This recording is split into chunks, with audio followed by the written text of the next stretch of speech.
ಸ್ವಾಗತ ಸ್ನೇಹಿತರೆ, ಕನಸು ಕನ್ನಡತಿ ಕಿಚನ್ಗೆ. ಇವಾಗಿನ ಜನರೇಷನ್ದಲ್ಲಿ ಹಾಗಲಕಾಯಿ ಅಂದರೆ ಮೂಗು ಮುರಿಯೋರೇ ಜಾಸ್ತಿ. ನಿಮ್ಮ ಮನೆಯಲ್ಲಿ ಒಬ್ರಿಬ್ಬರಾದರೂ ಕೂಡ ಇರ್ತಾರೆ ಹಾಗಲಕಾಯಿನ ಇಷ್ಟಪಡ್ದೇನೆ ಇರೋರು.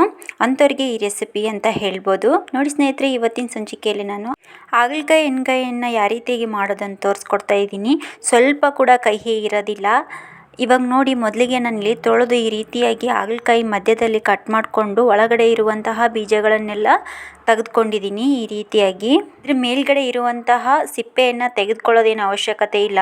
ಒಳಗಡೆ ಇರುವಂತಹ ಬೀಜ ತೆಗೆದುಕೊಂಡ್ರೆ ಸಾಕಾಗುತ್ತೆ. ನೋಡಿ, ಈ ರೀತಿ ಒಳಗಡೆ ಇರೋ ಬೀಜಗಳನ್ನೆಲ್ಲ ತೆಗೆದುಕೊಂಡು ಈ ರೀತಿ ಮಾಡ್ಕೊಂಡು ತೊಗೊಂಡಿದ್ದೀನಿ.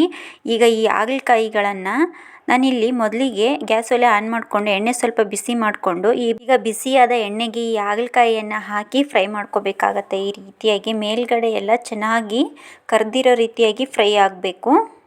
ನೋಡಿ, ಈ ರೀತಿಯಾಗಿ ಆಗಿದೆ.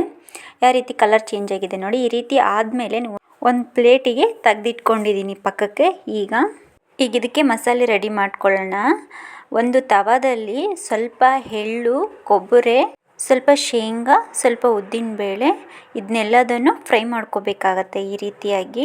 ಈಗ ಇದೆಲ್ಲ ತಣ್ಣದಾದ್ಮೇಲೆ ಮಿಕ್ಸಿ ಜಾರಿಗೆ ಸೇರಿಸ್ಕೊಂಡು ಸ್ವಲ್ಪ ಅಚ್ಕಾರದ ಪುಡಿಯನ್ನು ಹಾಕಿದ್ದೀನಿ. ಸ್ವಲ್ಪ ಉಪ್ಪನ್ನು ಕೂಡ ಸೇರಿಸ್ಕೋಬೇಕಾಗತ್ತೆ.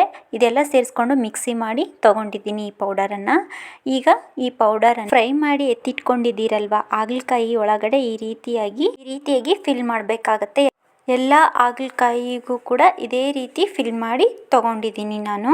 ಈಗ ಅದೇ ಪಾತ್ರೆಗೆ ಎಣ್ಣೆ ಹಾಕಿದ್ದೀನಿ. ಎಣ್ಣೆ ಬಿಸಿ ಆದಮೇಲೆ ಜೀರಿಗೆ, ಸಾಸಿವೆ ಕೂಡ ಹಾಕಿದ್ದೀನಿ. ಈಗ ಚಿಕ್ಕದಾಗಿ ಕಟ್ ಮಾಡಿ ತೊಗೊಂಡಿದ್ದೀನಿ 2 ಈರುಳ್ಳಿಯನ್ನು ಕೂಡ ಇದಕ್ಕೆ ಸೇರಿಸ್ಕೊಂಡಿದ್ದೀನಿ. ಈಗ ಈ ಈರುಳ್ಳಿಯನ್ನು ಚೆನ್ನಾಗಿ ಗೋಲ್ಡನ್ ಫ್ರೈ ಆಗೋವರೆಗೂ ಫ್ರೈ ಮಾಡ್ಕೊಂಡು ತೊಗೊಂಡಿದ್ದೀನಿ.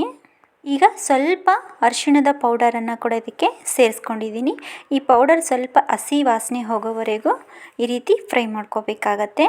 ಈಗ ನೀವು ಹಾಗಲಕಾಯಿ ಒಳಗಡೆ ಎಲ್ಲ ತುಂಬಿಟ್ಕೊಂಡಿದ್ದೀರಲ್ಲ ಮಸಾಲೆಯನ್ನು, ಈಗ ಹಾಗಲಕಾಯಿಯನ್ನು ಇದಕ್ಕೆ ಎಣ್ಣೆಗೆ ಸೇರಿಸ್ಕೋಬೇಕಾಗತ್ತೆ ಈ ರೀತಿಯಾಗಿ ಒಂದೊಂದೇ ಆಗಿ. ಈಗ ಸ್ವಲ್ಪ ಉಳಿದಿರುವಂತಹ ಮಸಾಲೆ ಕೂಡ ಇದ್ರ ಮೇಲ್ಗಡೆ ಹಾಕಬೇಕಾಗತ್ತೆ. ಹಾಕಿ ಈ ರೀತಿಯಾಗಿ ಎಲ್ಲದರಲ್ಲೂ ಕಲಿಯೋ ರೀತಿಯಾಗಿ ಈ ರೀತಿ ಫ್ರೈ ಮಾಡ್ಕೋಬೇಕಾಗತ್ತೆ. ನೀವು ಜಾಸ್ತಿ ಏನು ಫ್ರೈ ಮಾಡೋದೇನು ಬೇಡ. ಮೊದಲಿಗೆ ಎಲ್ಲ ಹುರಿದು ತೊಗೊಂಡಿರ್ತೀರ ಮತ್ತು ಎಣ್ಣೆಯಲ್ಲಿ ಫ್ರೈ ಮಾಡಿ ತೊಗೊಂಡಿರ್ತೀರಲ್ವ ಹಾಗಲಕಾಯಿನ, ಹಾಗಾಗಿ ಜಾಸ್ತಿ ಏನು ಫ್ರೈ ಮಾಡೋ ಅವಶ್ಯಕತೆ ಏನೂ ಇಲ್ಲ. ಈಗ ಸ್ವಲ್ಪ ಮೇಲ್ಗಡೆ ಸ್ವಲ್ಪ ಈ ರೀತಿಯಾಗಿ ಕೊತ್ತಂಬರಿಯನ್ನು ಸೇರಿಸ್ಕೊಂಡು ಈ ರೀತಿಯಾಗಿ ಫ್ರೈ ಮಾಡ್ಕೊಂಡು ತೊಗೊಂಡಿದ್ದೀನಿ. ನೋಡಿ, ಎಷ್ಟು ಚೆನ್ನಾಗಿ ಪರ್ಫೆಕ್ಟಾಗಿ ರೆಡಿಯಾಗಿದೆ. ಹಾಗೆ ಸ್ನೇಹಿತರೆ, ಈ ರೆಸಿಪಿ ಏನಾದರೂ ನಿಮಗೆ ಇಷ್ಟ ಆದರೆ ಲೈಕ್ ಮಾಡಿ. ಇನ್ನೂ ಯಾರು ನನ್ನ ಚಾನಲ್ನ ಸಬ್ಸ್ಕ್ರೈಬ್ ಮಾಡ್ದೇನೆ ನೋಡ್ತಾ ಇದ್ದೀರೋ ಪ್ಲೀಸ್ ಸಬ್ಸ್ಕ್ರೈಬ್ ಮಾಡಿಕೊಂಡು ನಿಮ್ಮ ಫ್ಯಾಮಿಲಿ ಫ್ರೆಂಡ್ಸಿಗೆ ಶೇರ್ ಮಾಡಿ. ಹಾಗೆ ನೆಕ್ಸ್ಟ್ ರೆಸಿಪಿಯಲ್ಲಿ ಸಿಗ್ತೀನಿ.